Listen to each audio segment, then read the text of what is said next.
સુરત શહેરમાં છેલ્લા કેટલાક સમયથી આપઘાતના બનાવો બની રહ્યા છે અને તેમાં પારિવારિક સમસ્યાઓ કે પછી આર્થિક સમસ્યા અગ્રેસર હોય છે.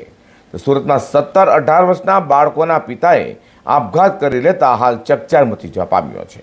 સુરતમાં રોજેરોજ આપઘાતની ઘટના સામે આવે છે. પરિવાર સમસ્યા કે પછી આર્થિક તંગીને લઈને આપઘાતના બનાવમાં વધારો થઈ રહ્યો છે.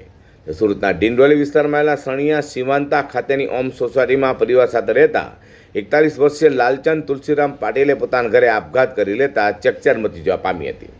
41 વર્ષીય લાલચંદ પાટીલને સંતાનમાં 2 બાળકો, જેમાં 18 વર્ષનો પુત્ર અને 17 વર્ષની પુત્રી હોવાનું સામે આવ્યું છે.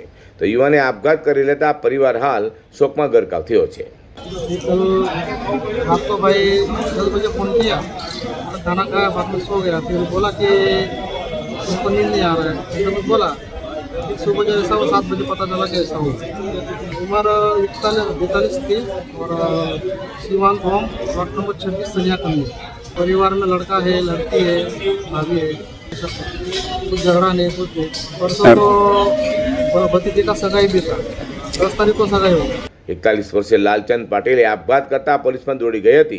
હાલ પોલીસે આપઘાત પાછળનું કારણ જાણવા તપાસ હાથ ધરી છે.